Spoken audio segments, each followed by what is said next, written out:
Why would someone buy a $1.1 billion or $1.2 billion team if they can't afford it and it's losing money? That's a two-part question. There are only 30 teams, so the team is worth what someone will pay for it. So this team is worth $1.2 billion because that's what that group paid for it. The fact is the team was losing money all the years. Despite Deadspin be damned, the team lost a lot of money. And everyone came into the deal eyes wide open. What the plan was, trading Stanton, not trading Stanton, I'm not going to disagree that a potential rebuild was necessary given the fact that we couldn't win for all those years. The only question that new owners always ask themselves is, do you want to come in and start a rebuild now, or do you want to wait? And I totally respect whatever decision they're going to make, and that's not me being a company man, because there's some argument to be made that a rebuild certainly is necessary because, as Derek said correctly, we weren't winning. And as Mike Hill tells me, we're not breaking up the 27 Yankees. Yes, and that's all fine. I don't understand why Mike Hill still works there, but that's all fine. They're not breaking up the 27 Yankees because he didn't build the 27 Yankees, and neither did you. And you spent a lot of money on Edison Volquez and a bunch of other people who don't. The part that offended me about Stanton is they gave away something of value as if it didn't have value.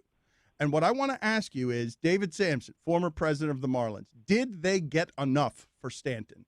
My answer is yes, because of the relief, and that matters. And what you do with the relief is what matters. Whether the prospects turn into players, the fact is it gives them a chance. And I want to talk about the debt because there's a lot of misunderstanding. The team did not have $400 million in debt when it was sold. So it's a complicated thing, these businesses. So debt is not the reason why trades are happening. The reason why trades are happening, in my opinion, as an outsider, because I am an outsider, is because they believe it's the best way to build a sustainable team long term, which we tried and couldn't do. We ended up in the middle way too much. Jerry Reinsdorf told me in 1999, whatever you do, don't be in the middle. And that was 18 seasons ago. And we ended up in the middle way, way too often. Going back to the Stanton trade question, you said it was good because of the relief it allowed the team.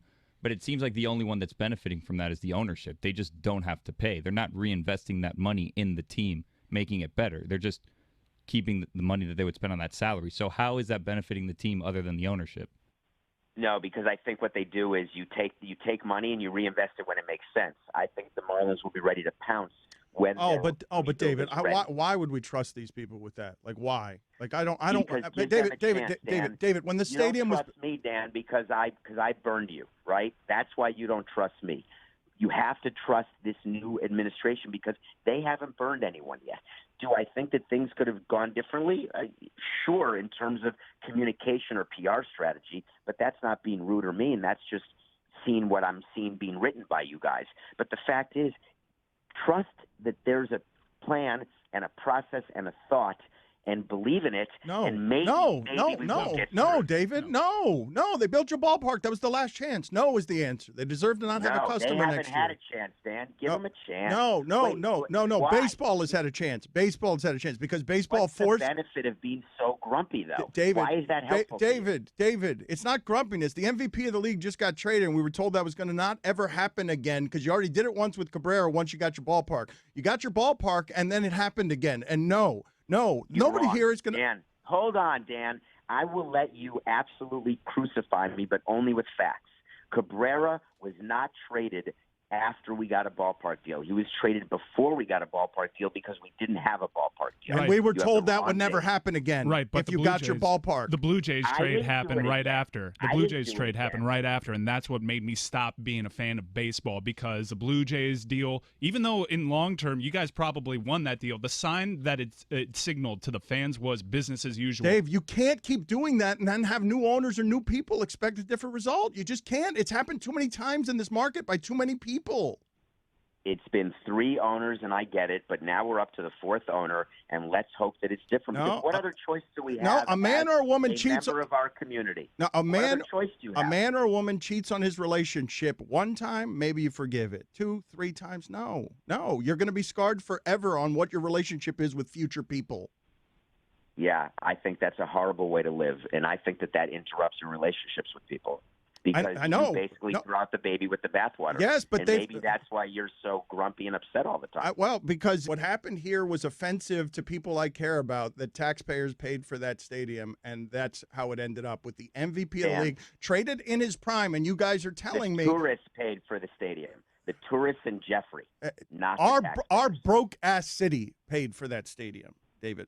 It's a tourist tax that can only go to ballparks. Are we seriously still having a debate? If there were no Marlins Park, there'd be no Marlins in Miami. Would that be better? I at this point, David, seriously, yeah, maybe. Yeah, I'm asking. No, at this point, maybe. Better, Dave, here's the thing. Here's the thing, Dave. With the stadium was made here with the idea of we're going to make this town major league.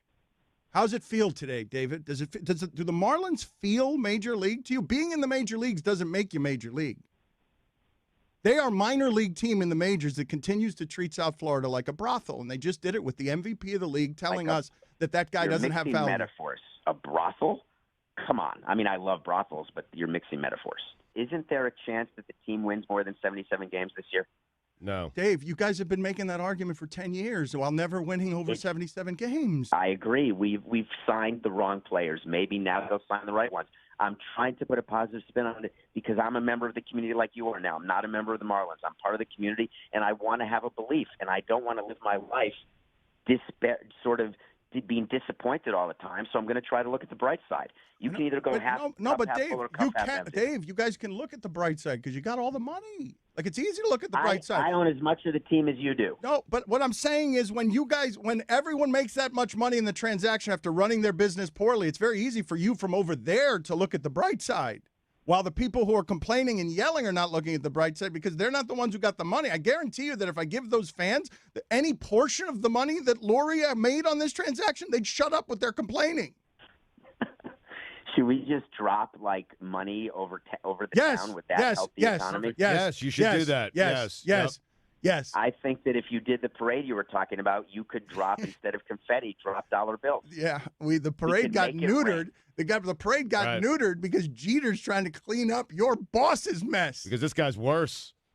I don't know. But then if he's trying to clean up an existing mess that he inherited, why is he getting blamed? Well, I'm blaming baseball. I'm blaming baseball for gifting Jeter the team, and then I blame you for fleecing Jeter. That's what I do. Yeah. You fleeced Jeter, and I believe that franchise sold for about $300 million more than it should have. So do you. And that's why you Moss must have good sources. But all I'm asking is this: when you go into a store and buy a piece of art, there's this artist in Miami who I loved at Art Basel. His name is Lebo or something. Lebo.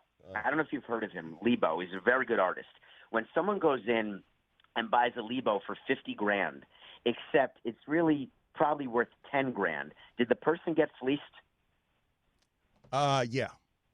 No, that's not how it works. Things are worth what someone will pay for it in every part of the economy. No, and usually that's David, you're acting like things don't affect the sale of anything. That's ridiculous. Well, but wait a minute. That's a transaction between two people. But if the end result of that is that transaction, that art that I paid $50,000 for was only worth $10,000, and then I take the remaining $40,000 of difference and I throw it to the New York Yankees and give them part of it and tell them, take all of this and here, you can have it, and here, give me back something from your garbage can. I'll take that and put it in my living room as art, then yes, I'm going to be a little bit offended. I think that you've brought it as far as you can bring it. I just don't think anything, and no one gets fleeced when there's a transaction because it's a willing buyer and a willing seller. That's just how it goes. There's no such thing as fleecing unless it's a forced transaction, and there's no such thing as a forced transaction when it's a willing buyer and a willing seller. No, but wait a minute, David. The part that you're missing is that baseball wanted Jeter, and the other guy had more money. The other guy didn't have to take loans out in order to be able to afford any of this stuff. The other guy didn't have to bring in all sorts of failed partners. That I shouldn't talk about, but I'm just going to say it. You're 100% wrong.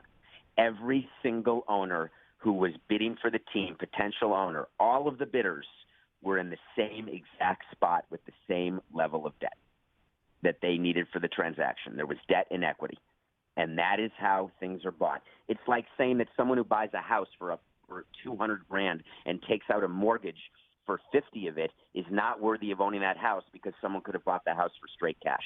It's just not true. We'll talk to you soon. My Lord. Yeah. This was awesome. Thanks for the attack, man.